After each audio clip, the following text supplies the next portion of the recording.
This is Lab 7 black hole.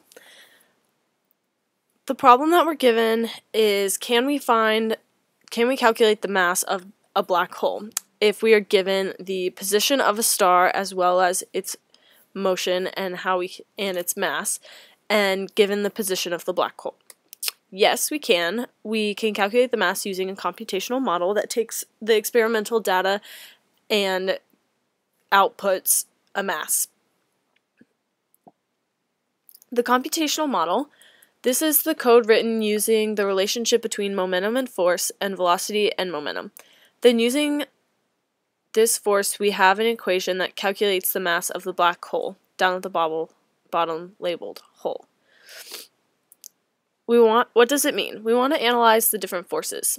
So we have the net force, and we can run this model. You see the arrow points to the center, which is actually the black hole. The F-net always points to the center or the black hole as shown in the video. We have the parallel force. It is always tangential to the curve and motion of the object. As you can see in the video, the arrow switches from pointing to the left, then it briefly disappears and returns to pointing to the right. The parallel force is 0 when the star is directly above or below the black hole.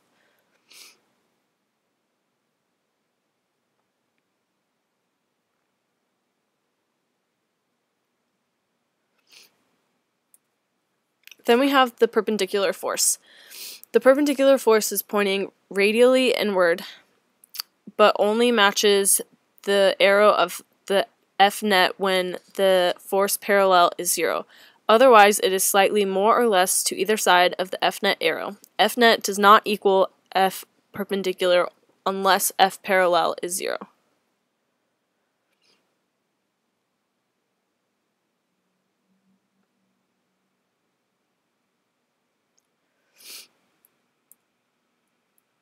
So now we want to relate this. How can we relate the force, the net force, and the change in momentum over change in time? The values of F-net and dp/dt are directly related and have the same calculated values. However, there is a difference between force and momentum.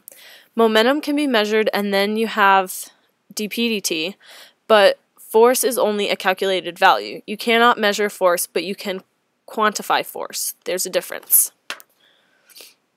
So what if we replace the black hole with a new black hole? Could you find its new mass if the star remains unchanged? No. From the way I interpret this scenario, the behavior of the star does not change. The only way the mass of the black hole can be calculated is with the results from the behavior of the star. If these values of behavior, force, and momentum do not change, there is no way to detect a difference in mass of the black hole because the force it's exerting on the star remains the same. So, if there is no change, there is no new mass. That concludes Lab 7.